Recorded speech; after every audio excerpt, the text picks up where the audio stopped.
ఆరోగ్యం ఎవరైతే మన ఏరియాలో ఇబ్బందులు పడ్డారో వాళ్ళందరికీ కూడా చెక్కులు పంపిణీ 70 మందికి చెక్కులు పంపిణీ కార్యక్రమం జరిగే కార్యక్రమం.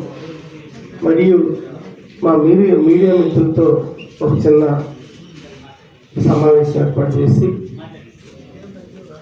రాజకీయాల కన్నా ప్రజలకి సేవ చేయాలి, రాజకీయాలంటేనే ప్రజాసేవ అనే ఒక మార్గంగా నమ్మి రాజకీయాల్లో వచ్చింది నేను. ఎప్పుడు కూడా రాజకీయాలు చాలా తక్కువ మాట్లాడుతూ అభివృద్ధి సంక్షేమమే ఒక పరమావధిగా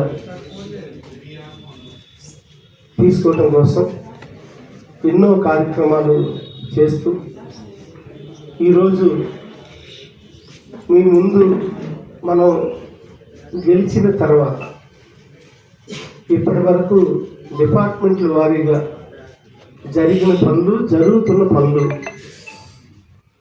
అలాగే రాబోయే 10 నుంచి 15 రోజుల్లో టెండర్లు వచ్చిన పనులు అవన్నీ మీ ద్వారా ప్రజలకు తెలియజేయాలి. మేము ఈ విలేకరుల సమావేశం ఏర్పాటు చేశాం. అట్లాగే రాబోయే రోజుల్లో కూడా మండలాల వారీగా ప్రతి ఊళ్ళో సమస్యల్ని పరిష్కారం తీసుకురాలి. అది సంక్షేమం వైపు అవనేది, అభివృద్ధి వైపు అవనేది. మాకు వచ్చిన ప్రజా ఫిర్యాదుల మేరకు అందులో అన్ని రకాలు వస్తూ ఉంటాయి. కొన్ని మా ఊళ్ళో కరెంటు స్తంభాలు ఇరిగిపోయినాయి, కొన్ని లైట్లు లేవని, అలాగే మా ఊళ్ళో సిమెంట్ రోడ్డు కావాలని, అట్లాగే దేవాలయానికి సంబంధించి గేట్ లేదని, ఇట్లా అనేక కార్యక్రమాల కింద వస్తూ ఉంటారు. అలాగే ఏముంది, మా పెన్షన్ వచ్చి రావాలి, పెన్షన్ వచ్చింది అని కొంతమంది వచ్చి ఆఫీస్కి వచ్చి అడుగుతూ ఉంటారు.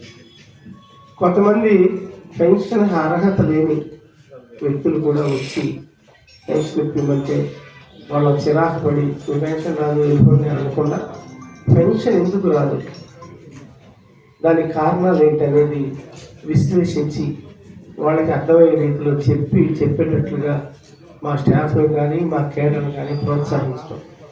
ఎందుకంటే ఎవ్రీడే తెలుగుదేశం పార్టీకి 10 ఓట్లు పెరగానే కానీ ఎవ్రీడే ఈ సంక్షేమం 2029లో కూడా కంటిన్యూ చేయాలి అనే ఉద్దేశంతో బాపట్ల నియోజకవర్గాన్ని ఒక అద్భుతంగా తయారు చేయడానికి మేమందరం కూడా కట్టుబడి ఉన్నాము అని ఈ సందర్భంగా తెలియజేస్తాం. అట్లాగే నీటిపారుదల సంఘాలు కానీ, అట్లాగే నీటిపారుదల సంఘాల ద్వారా గతంలో చేసిన పనులు కానీ, అలాగే రాబోయే రోజుల్లో ఏం పనులు చేస్తున్నామని కానీ, అలాగే డిపార్ట్మెంట్ల వారీగా మేము ఒక సమగ్రమైన నివేదికను తయారు చేసుకుని ఊళ్ళల్లో వచ్చే అభివృద్ధి సంక్షేమాల గురించి అడిగినవి మనం లెక్కలోకి తీసుకుని ఈ డిపార్ట్మెంట్లకి అనుసంధానిస్తూ మరలా డిపిఆర్లు తయారు చేసుకోవటం, ఎప్పటికప్పుడు కలెక్టర్ గారు కానివ్వండి డిపార్ట్మెంట్ హెడ్స్ ద్వారా తిరిగి ప్రత్యేకంగా నిధులు తీసుకురావటం, ఆ నిధులు తీసుకొచ్చిన ద్వారా అభివృద్ధి కార్యక్రమాలు ముందుకెళ్ళటం అనేది మీ అందరికీ తెలిసింది.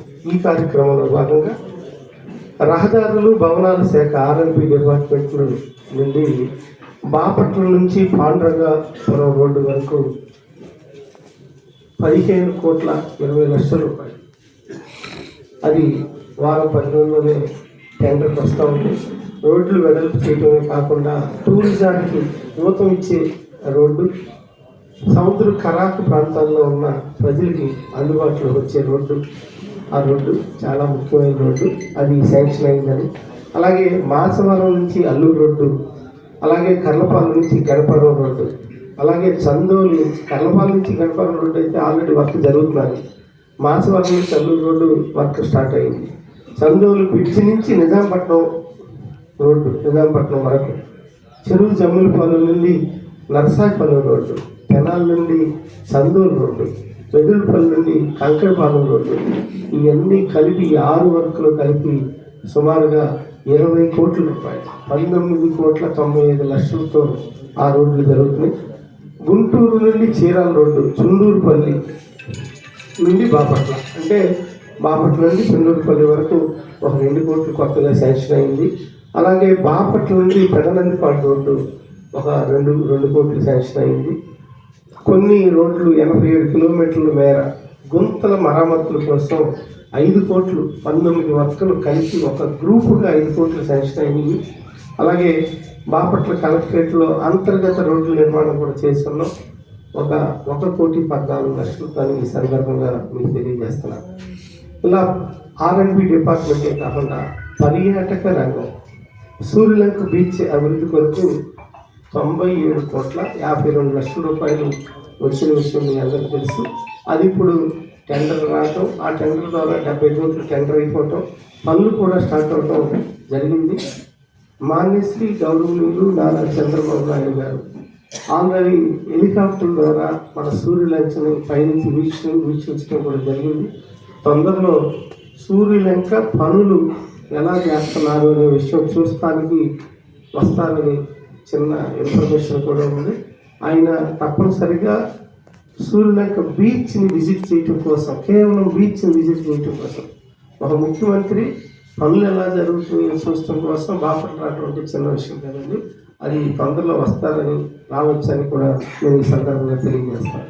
ఇంకా క్లియర్గా అయితే రాలేదు కానీ చిన్న ఇన్ఫర్మేషన్ ఉంది.